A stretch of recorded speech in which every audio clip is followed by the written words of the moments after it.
Welcome back to the Cricket Wireless 2020-21 SWAC Men's Virtual Basketball Media Day. I'm your host, James Verrett, and we go to the champions. All right, we're joined by Byron Smith, head coach of the two-time SWAC champion. Is it two times, coach? Do I have that correct? Last I checked, yes, sir, correct. First of all, you were on the court March 12th, 2020, when you finally got the word that, hey, we're now going to finish this tournament. You've won the regular season title, and this is it. What was going through your mind when all that transpired? I mean, to say it was a shock probably wouldn't be accurate. I guess I was disappointed for our players and our program, but I guess at the same time, I probably was a little bit relieved because all of the other conferences were kind of, suspending players, shutting down their conference tournaments. And,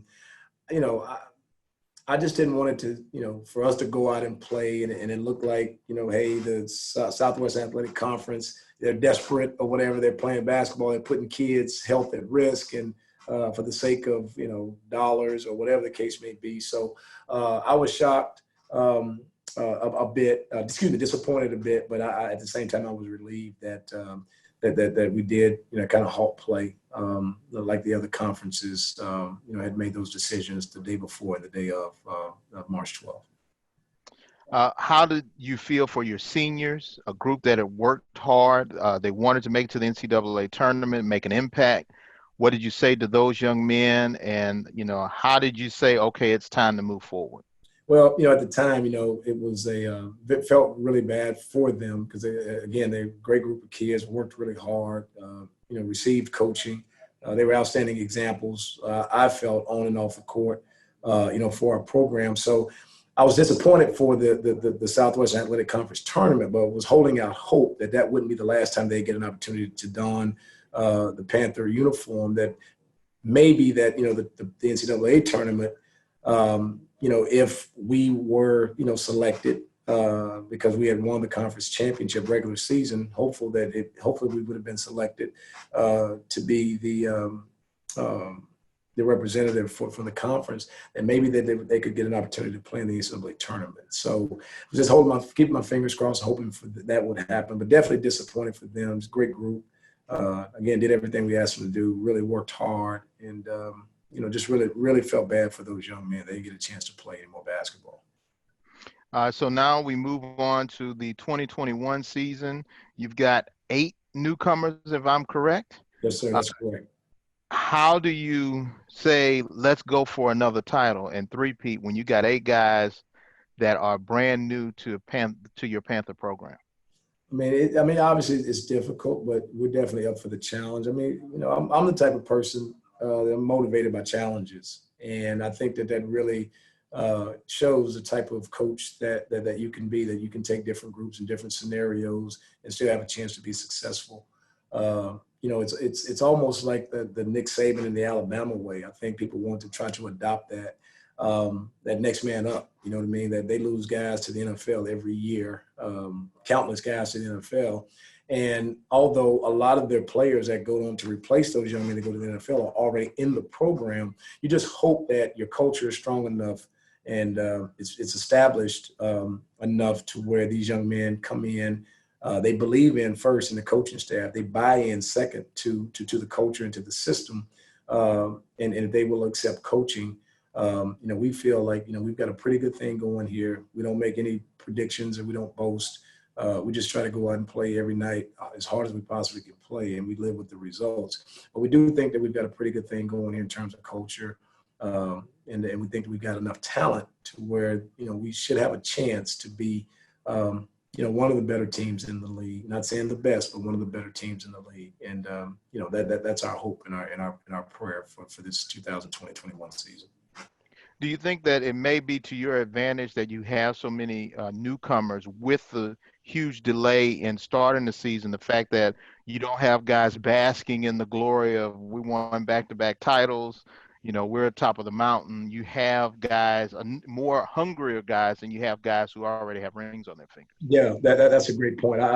We do like the fact that it has been kind of delayed a little bit. Cause like I say, no off season at all. And that's pretty difficult. You worry about a lot of things. Those guys understanding what you're trying to do. You worry about their health, the injuries and things like that. Because we kind of push our guys pretty hard. We expect guys to be in game shape the first day of practice. And that's not realistic. But obviously having a little bit more time, at least a couple of weeks. The season's been kind of pushed back.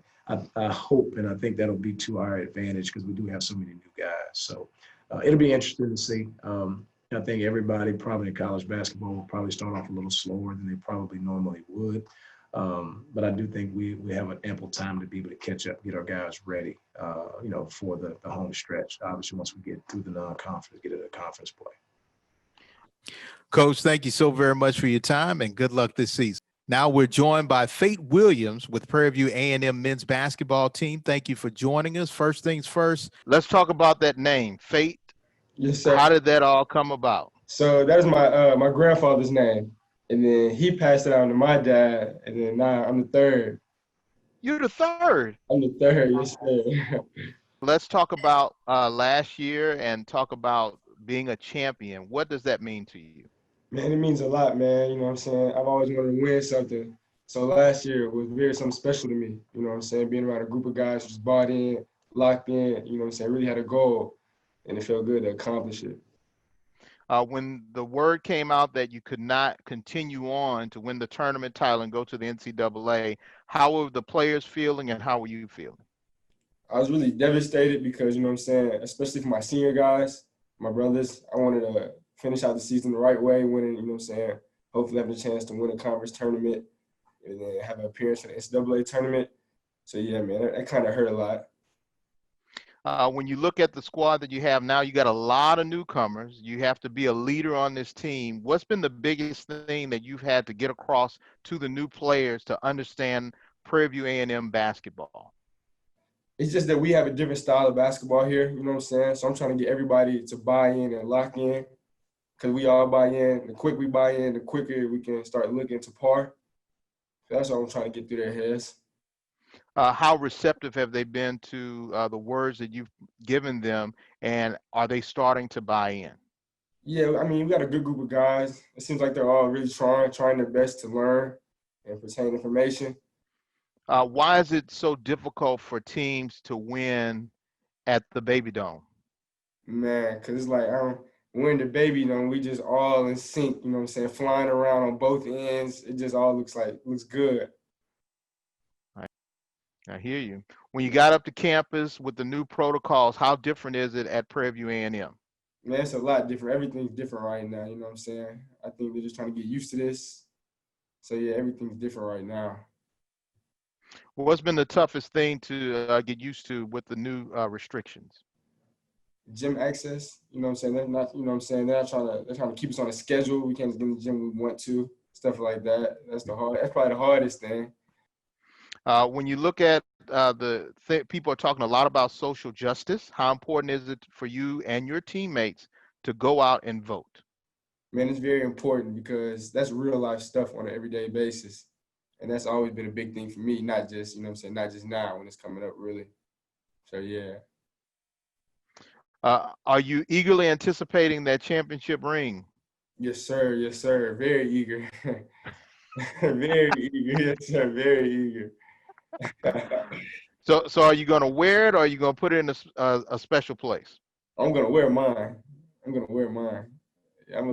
let it be seen on my finger. Well, thank you so very much for your time and good luck this season. Thank you so much.